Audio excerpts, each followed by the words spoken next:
अभिवादन स्वीकार कीजिए ब्रजेश मिश्रा का और आप देखना शुरू कर चुके हैं द डिबेट। बहनों भाइयों, धीरे धीरे अब चुनाव आखिरी मोड़ की तरफ बढ़ता हुआ दिखाई दे रहा है। अब हम बढ़ रहे हैं 5वें चरण की तरफ। 20 मई इस दिन उत्तर प्रदेश में 5वें चरण का वोट डाला जाएगा। एक्सट्रीम नॉर्थ यानी कैसरगंज सीट और एक्सट्रीम साउथ यानी झांसी की सीट। उत्तर प्रदेश का ये चुनाव अवध, तराई का क्षेत्र और बुंदेलखंड में है और इस बार का चुनाव बहुत ही रोमांचक और बहुत ही आकर्षक है और इस बार के चुनाव में बहुत खास मुद्दे और बातें हैं। तो इस 5वें चरण में क्या होने जा रहा है, जनता ने क्या तय किया है और कौन कौन से मुद्दे पब्लिक के बीच चल रहे हैं और ज़मीन पर क्या हो रहा है, आज चर्चा का विषय इसी पर आधारित है। बहनों भाइयों, अब हम 5वें चरण के चुनाव की तरफ बढ़ रहे हैं। 5वां चरण 14 सीटें और इसमें सर्वाधिक महत्वपूर्ण फैजाबाद की सीट, जिसे हम अयोध्या के नाम से जानते हैं, अवध के एक क्षेत्र में और खास तौर पर इसमें कुछ तराई का भी इलाका, थोड़ा सा इलाका सम्मिलित है जहां पर ये चुनाव आयोजित हो रहे हैं।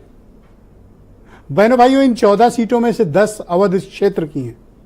अवध क्षेत्र मतलब ये कैसरगंज, गोंडा, फैजाबाद, बाराबंकी, लखनऊ, मोहनलालगंज, रायबरेली, अमेठी, फतेहपुर, उधर गंगा पार करेंगे तो फिर कौशाम्बी की सीट, ये सब मिलाकर जो सीटें बनती हैं इनको कहते हैं अवध का इलाका। इसमें कौशाम्बी और फतेहपुर भी ऐड है सीट। अब बुंदेलखंड की 4 महत्वपूर्ण सीटें इसमें आती हैं, यानी पूरा बुंदेलखंड आता है। हमीरपुर, बांदा, चित्रकूट एक सीट है, जालौन और झांसी।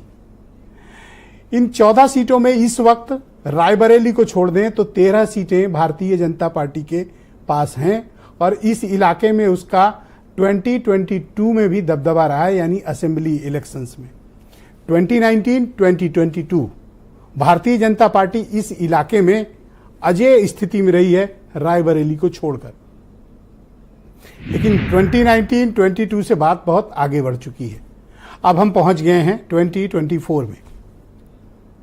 यह सर्वाधिक ऐसी सीट है बहनों भाइयों, इसमें 2 बड़ी इंटरेस्टिंग बात है। सबसे ज्यादा केंद्रीय मंत्री अगर किसी चुनाव में लड़ रहे हैं, इसी में है 5, राजनाथ सिंह से लेकर कौशल किशोर तक और स्मृति ईरानी से लेकर भानु प्रताप वर्मा तक। साध्वी निरंजन ज्योति भी इसी क्षेत्र में है। करण भूषण सिंह यानी ब्रजभूषण शरण सिंह का भी चुनाव इसी इलाके में है। और बहनों भाइयों, जिस सीट का मैं जिक्र कर रहा हूं अयोध्या, उसको लेकर देश ही नहीं दुनिया भर में बड़ा नाम हुआ। क्या अयोध्या में बना राम मंदिर भारतीय जनता पार्टी को चुनाव में कोई बढ़त दे रहा है? क्या इस बार यह मुद्दा बना है? हम इस पर भी बात करेंगे।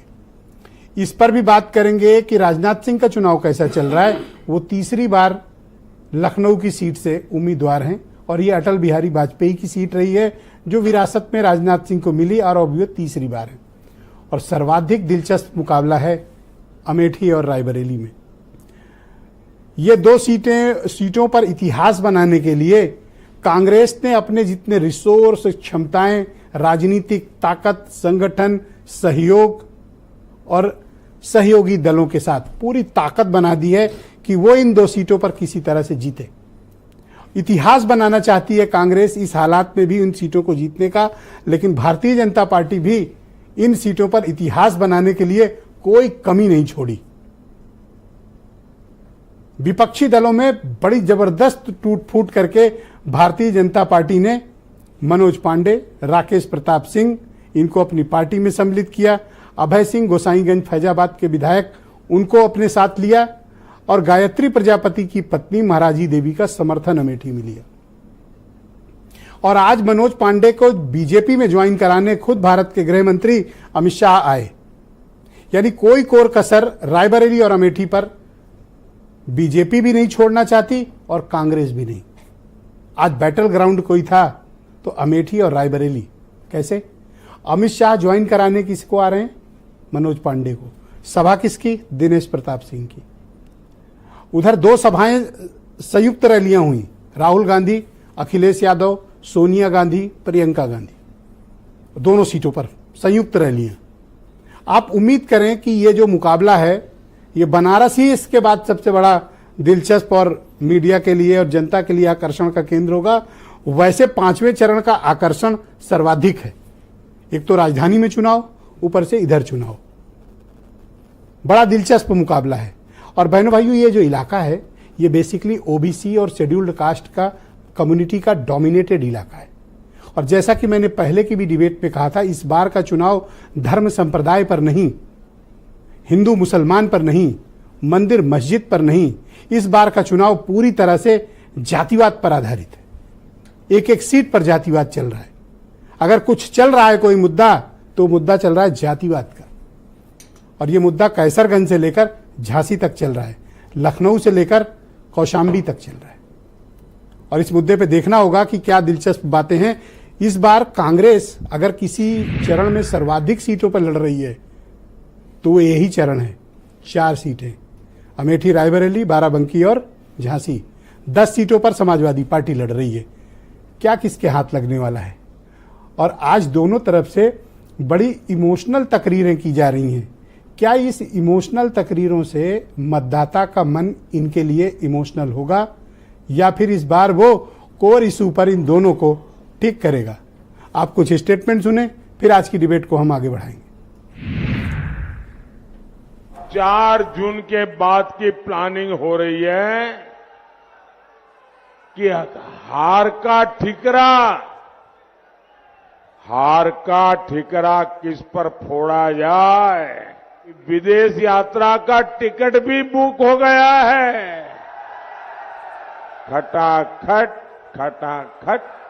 भारतीय जनता पार्टी 4 चरणों में चारों खाने चित हो गई है। अब जनता इनसे कह रही है कि अब आपको हटा देंगे, फटाफट फटाफट फटाफट। अभी 3 चरण के चुनाव बाकी हैं, लेकिन पहला चुनाव है जब आम जनमानस के मुंह पे एक ही स्वर गूंज रहा है, एक ही नारा गूंज रहा है, एक ही उद्घोष हो रहा है, और वह नारा है कि फिर एक बार।